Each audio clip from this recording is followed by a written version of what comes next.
지구상에서 가장 악명 높은 연쇄살인범 중 한 명은 제프리 다머로, 그는 17명의 젊은 남성을 살해한 책임이 있습니다. 그는 자신에게 제기된 모든 혐의에 대해 유죄를 인정했고 연속된 종신형 16건을 선고받았습니다. 감옥에 있는 동안 제프리 다머는 자신의 끔찍한 범죄에 대해 전혀 반성하지 않았고 그의 행동은 다른 수감자들을 분노하게 했으며 결국 그의 폭력적인 죽음으로 이어졌습니다.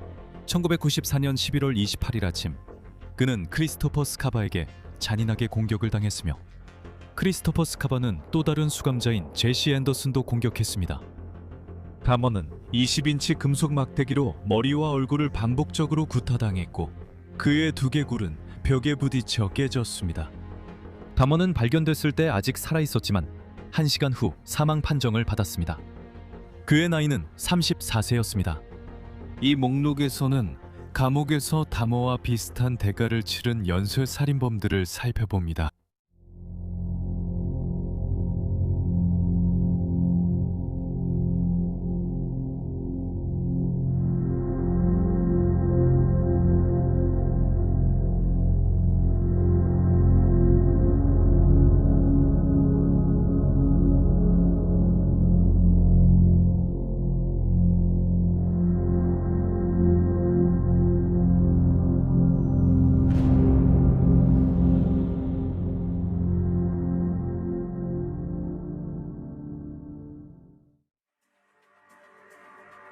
피터 서틀리프.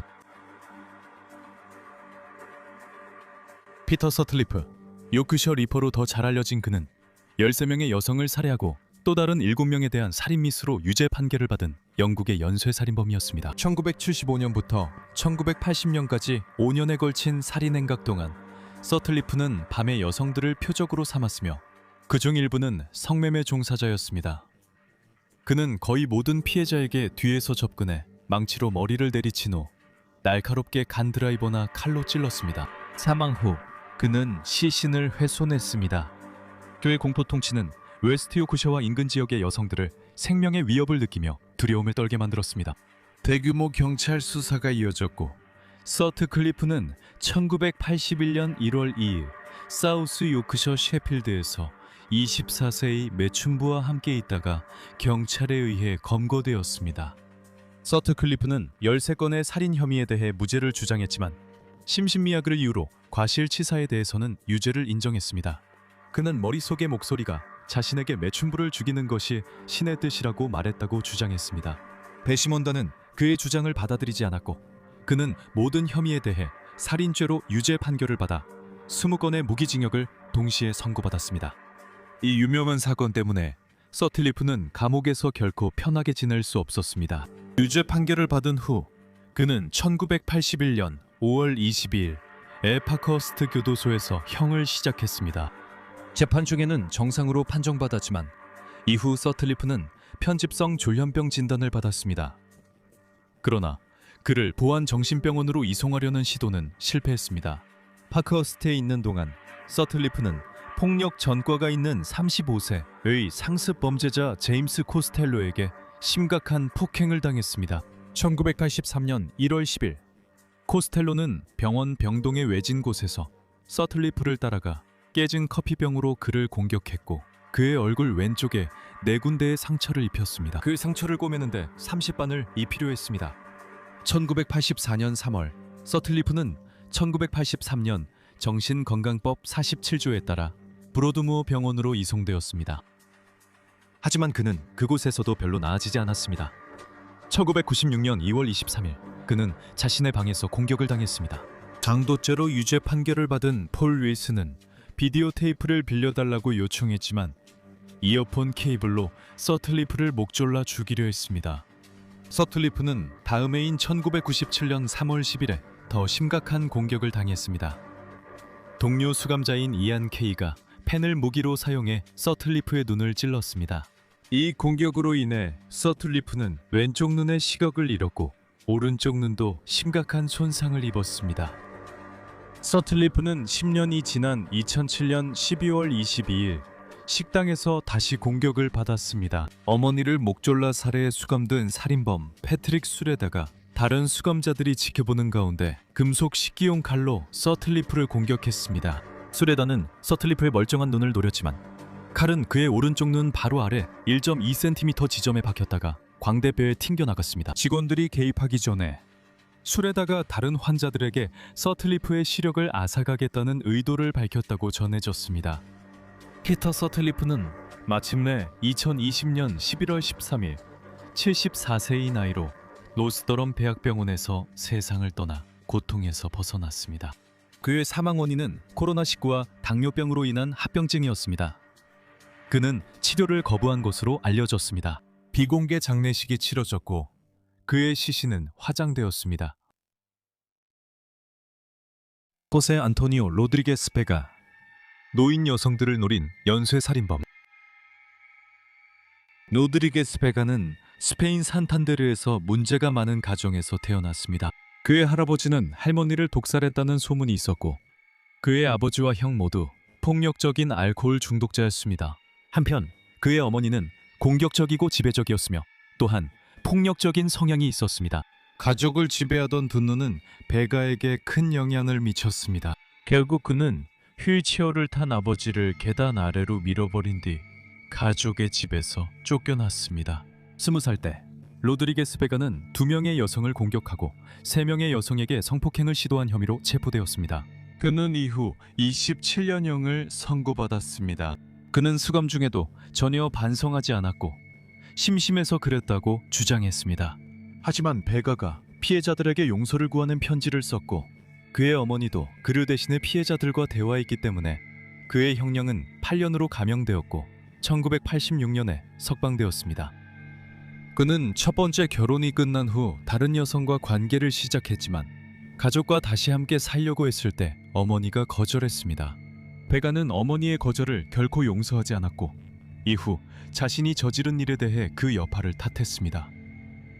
1997년부터 1998년 사이 베가는 산탄데르와 그 주변에서 61세에서 93세 사이에 최소 16명의 노년 여성들을 성폭행하고 살해했습니다. 베가는 어머니 때문에 일부러 노년 여성들을 골라 집에 와서 일을 해주겠다는 핑계로 그들을 만났습니다. 모든 경우에 그는 피해자들을 질식시켜 살해했습니다. 그는 피해자들을 살해한 후 침대로 옮겨 가슴 위에 팔을 포개고 이불을 덮어주었습니다. 많은 경우에 그들의 시신은 사망한 지 며칠이 지나서야 발견되었습니다. 피해자들이 고령이었기 때문에 시신에 멍 자국과 성적 학대의 흔적이 있었음에도 불구하고 처음에는 자연사로 간주되었습니다. 베가는 결국 훌리아 파스페르난데스를 살해한 후에 붙잡혔고 경찰은 그녀의 집에서 최근에 베가가 작업을 했다는 사실을 알아냈습니다. 체포 후 베가는 9명의 여성을 살해했다고 아무렇지 않게 인정하며 그 이유는 그들을 어머니와 장모를 대신하는 존재로 봤기 때문이라고 했습니다. 그가 임대한 집을 수색한 결과 빨간색으로 칠해진 방이 발견되었고 그곳에는 그가 피해자들로부터 기념품으로 보관했던 40개의 물건들이 전시되어 있었습니다. 약 10%의 물건들은 주인이 밝혀지지 않아 다른 피해자들이 존재할 가능성을 시사했습니다. 1991년 베가에게는 징역 440년형이 선고되었지만 법적으로 그는 최대 30년까지만 복역할 수 있었습니다. 재판 전에 로드리게스 베가를 조사한 법정 정신과 전문의 팀은 그에 대해 매우 부정적인 평가를 내렸습니다. 그들은 그가 무정한 사이코패스이자 성적 변태이며 옳고 그름을 구별할 수 있는 능력이 있지만 죄책감이 없고 연민과 수치심이 결여되어 있다고 밝혔습니다. 그는 앞으로도 비슷한 행동을 반복할 수 있습니다. 수감 중에 그는 여러 차례 인터뷰에 응했으며 곧 사면을 받고 자신의 경험담으로 큰 돈을 벌 수 있다고 거듭 주장했습니다. 그의 오만함 때문에 다른 수감자들에게 인기가 없었고 그로 인해 자신의 안전을 위해 여러 교도소로 옮겨 다녀야 했습니다. 그럼에도 불구하고 다른 수감자들은 그를 끈질기게 괴롭히는 것을 멈추지 않았습니다. 2002년 10월 24일 그는 2명의 수감자에게 붙잡혀 밀고자라고 비난받으며 임시로 만든 칼로 공격당했습니다. 찰라만카주 서부의 토파 교도소 운동장에서 다른 교도소에서 이감된 지 불과 이틀 만에 44세의 그는 광란의 공격 속에 113번이나 칼에 찔렸습니다.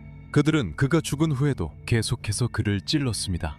교도관 한 명이 개입하려 했지만 저리가 이건 우리 일이다 라는 말을 들었습니다. 그를 공격한 사람들은 로드리게스 베가가 강간범이었기 때문에 행동했다고 말했습니다. 죄수들 사이의 명예규범에 따르면 그는 배척의 대상이었기 때문입니다. 신문 보도에 따르면 베가가 출소를 앞둔 2008년에 그를 다룬 범죄 프로그램에 의해 신원이 밝혀지고 표적이 된 것으로 전해졌습니다.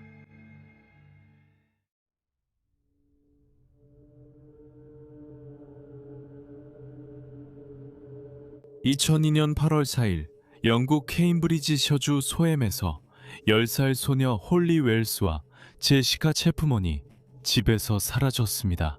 소녀들을 찾기 위한 대대적인 수색이 이어졌고 지역 주민이자 학교 관리인이었던 이안 헌틀리도 여기에 참여해 자신을 지역사회의 비공식 대변인으로 내세웠습니다. 사람들은 필사적으로 소녀들을 찾았습니다. 그는 심지어 TV 채널과의 인터뷰에도 응해 지역사회의 충격과 자신이 마지막으로 그 아이를 살아있는 채로 본 사람이라는 사실에 대한 괴로움을 표현했습니다. 하지만 실제로 그는 소녀들이 어디에 있는지 알고 있었습니다. 그가 그들을 살해하고 시신을 묻었기 때문입니다. 소녀들의 유해는 8월 17일에 발견되었고 곧이어 이안 헌틀리가 그들의 살인 혐의로 체포되었습니다. 그는 2003년 12월 17일 두 소녀를 살해한 혐의로 유죄 판결을 받았고 2번의 종신형을 선고받았습니다. 고등법원은 이후 최소 40년의 형기를 선고했습니다. 그의 여자친구 맥신 칸은 홀리와 제시카의 보조교사였으며 헌틀리에게 거짓 알리바이를 제공한 사실이 있었습니다. 그리고 그녀는 헌틀리와 공모해 사법방해를 시도한 혐의로 3년 6개월의 징역형을 선고받았습니다. 헌틀리의 선고가 내려진 지 며칠 만에 헌틀리는 남은 평생을 감옥에서 보내야 한다는 전망과 자신의 안전에 대한 두려움에 대해 언론에 자신의 생각을 밝혔습니다. 난 이곳에서 썩어갈 거야. 여기서 썩게 될 거야. 그걸 알아. 라고 그는 외쳤습니다. 난 남은 평생을 여기서 보내게 될 거야. 평생 감옥에 갇혀 있을 거고 그건 고문일 거야. 그리고 그는 옳았어요. 대중의 그에 대한 증오는 그와 같은 감옥을 써야 했던 죄수들에게까지 이어졌어요. 감옥 생활은 헌틀리에게 지옥과도 같았고 교도관들은 그를 교도소에 들어온 사람 중 가장 경멸받는 인물로 낙인 찍었어요. 그리고 그는 잉글랜드에서 다른 수감자들의 공격을 받을 위험이 가장 큰 남성 약 20명 가운데 한 명이에요. 2005년 9월 14일 웨이크필드 교도소에 수감 중이던 헌틀리는 동료 수감자인 마크 홉슨, 즉 무차별 살인범에게 끓는 물로 공격을 당했어요. 이 공격은 교도소 내 의료병동에서 일어났는데 이곳에는 영국에서 가장 위험한 죄수들이 수감되어 있어요. 헌틀리는 이 공격으로 입은 부상 때문에 자신의 최소 복역 기간이 결정되는 심리에 참석할 수 없었어요. 공격 이후 헌틀리는 교도소 당국이 자신에 대한 보호 의무를 다하지 않았다고 주장하며 1만 5천 파운드의 보상금을 청구했어요. 그는 자신의 청구를 진행하기 위해 법률 지원금으로 2,500 파운드를 받은 것으로 알려졌어요. 2006년 9월 5일 헌틀리는 교도소 감방에 모아둔 항우울제를 과다 복용해 자살을 시도했어요. 이로 인해 그는 병원에 입원하게 되었고 그의 감방에 대한 철저한 수색이 이루어졌으며 그 과정에서 카세트 테이프가 발견되었어요. 이 카세트 테이프에는 헌틀리가 법정에서 진술한 것과는 상당히 다른 살인사건에 대한 이야기가 담겨 있었어요.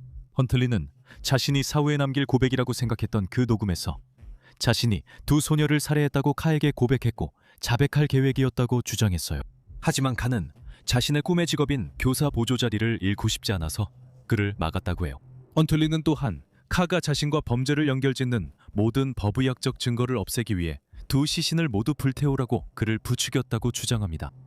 헌틀리가 이 자백을 언론에 팔려고 했던 동료 죄수를 위해 녹음하는 데 동의한 것으로 여겨집니다. 그가 출소한 후에 말이죠. 그가 자살 시도에 사용했던 항우울제와 맞바꾸는 조건이었습니다. 헌틀리는 2008년 1월 23일 웨이크필드 교도소에서 프랭클린 교도소로 이감되었습니다. 그리고 2년 후인 2010년 3월 21일 그는 무장 강도죄로 복역 중이던 데이미언 포크스에게 목이 베이는 공격을 당했습니다. 그의 부상은 병원 치료가 필요했지만 생명에는 지장이 없었습니다. 하지만 그 공격으로 인해 그의 목 왼쪽에 심하게 벌어진 상처가 생겼고 20일 바늘을 꿰매야 했습니다. 이후에 포크스는 그를 죽였길 바란다. 몇 주 동안 계획해왔다고 말했습니다. 헌틀리는 이번 공격으로 입은 부상에 대해 다시 한번 보상을 신청했고 2만 파운드의 손해배상을 요구했습니다. 헌틀리는 3번의 자살 시도를 했으며 자신의 생을 끝내려는 의지가 강해 보입니다. 그는 담배와 같은 사치품을 다른 수감자들과 교환하여 약을 구하고 있습니다. 오늘날까지도 헌틀리는 다른 수감자들로부터 지속적으로 공격의 위험에 노출되어 있으며 여러 건강 문제를 겪고 있습니다. 그와 가까운 사람들은 그가 대중이 기억하는 모습과는 거의 알아볼 수 없을 정도로 변했으며 삶의 의지를 잃은 마른 노인처럼 보인다고 말합니다. 그의 삶이 살 가치가 없을지도 모르지만 적어도 그는 살아 있습니다. 불쌍한 홀리와 제시카와는 달리 말이죠. 카이스 슈미트. 투손의 피리 부는 사나이로 알려진 찰스 슈미드는 매력적이면서도 정신병적인 인물이었습니다.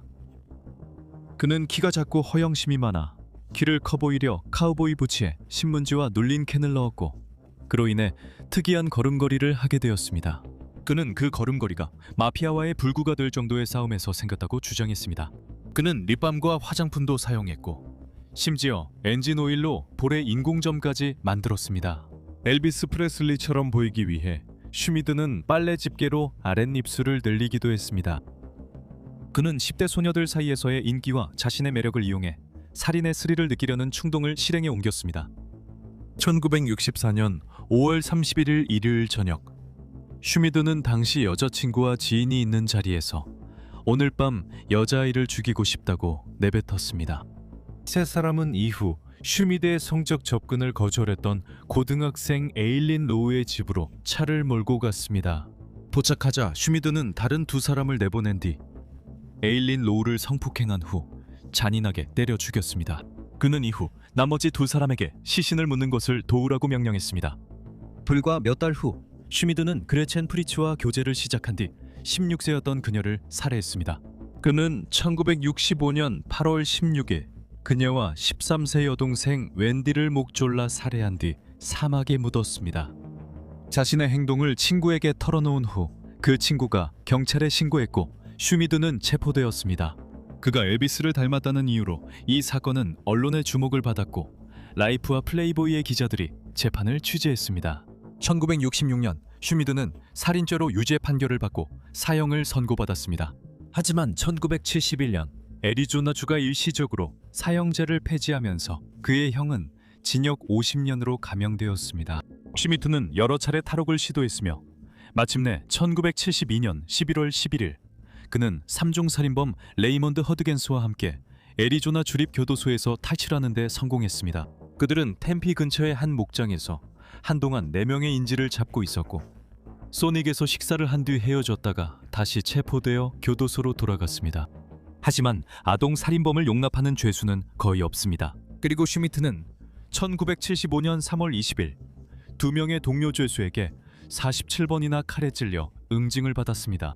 그 잔혹한 공격으로 슈미트는 한쪽 눈과 신장을 잃었고 병원에 입원했음에도 불구하고 부상으로 사망했습니다. 1975년 3월 30일 슈미트의 시신이 영안실에서 도난당했지만 이후 경찰에 의해 회수되었습니다.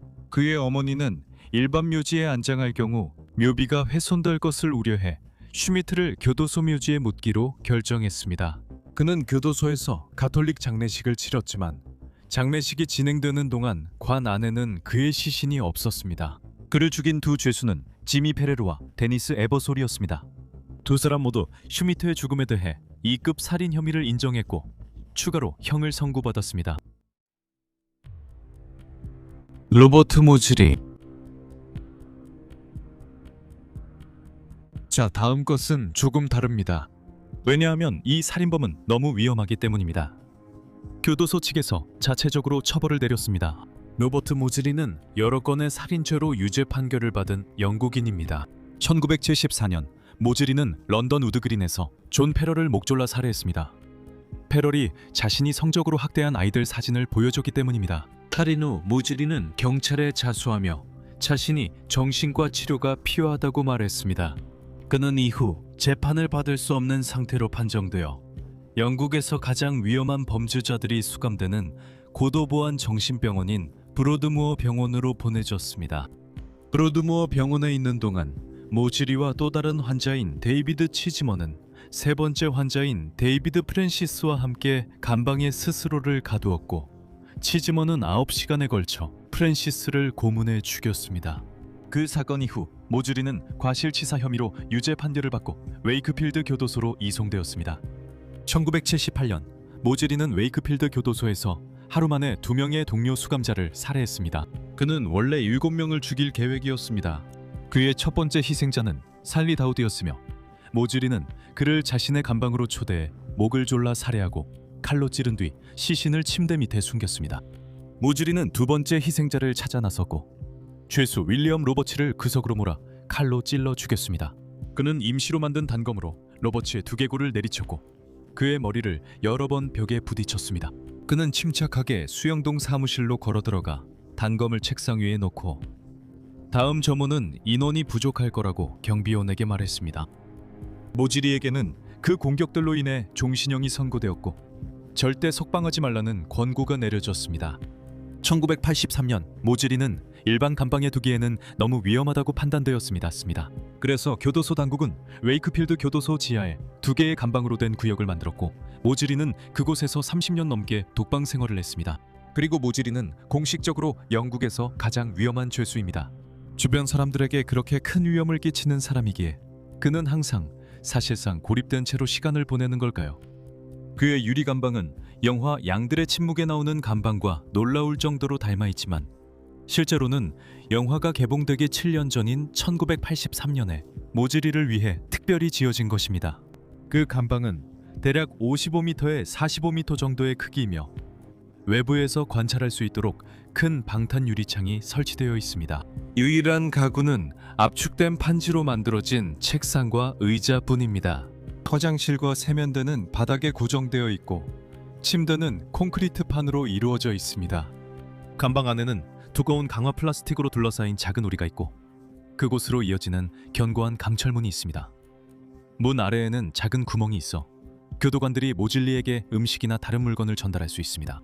그는 하루 23시간 동안 이 감방에 머물며 하루 1시간 운동을 위해 밖으로 나올 수 있습니다. 그는 6명의 교도관의 호의를 받으며 운동장으로 이동하며 다른 수감자들과의 접촉은 허용되지 않습니다. 이 정도의 고립은 현대 영국 교도소에서는 전례가 없는 일입니다. 모즐리 호환의 수용에 대해 항소했지만 받아들여지지 않았고 시한 화물 캡슐을 통해 스스로 생을 마감하게 해달라고 요청했으나 이 역시 거부당했습니다. 그의 애완인고를 키우고 싶다는 요청도 거부당했습니다. 그의 말에 따르면 나는 여기서 썩어가고 무기력해지고 퇴보하고 있다고 합니다. 눈은 있지만 보지 않고 귀는 있지만 듣지 않으며 입은 있지만 말하지 않는 사람들과 함께 나는 홀로 독방 생활을 정면으로 감당해야 했습니다. 내 독방 생활은 끝없이 이어지는 우울의 시간입니다. 이 글을 쓰는 시점에서 모즐리는 71세입니다. 그는 앞으로 20년에서 30년을 더 살 수도 있습니다. 그는 석방될 가능성이 전혀 없으며 죽을 때까지 감옥의 독방에 남아 있을 것입니다.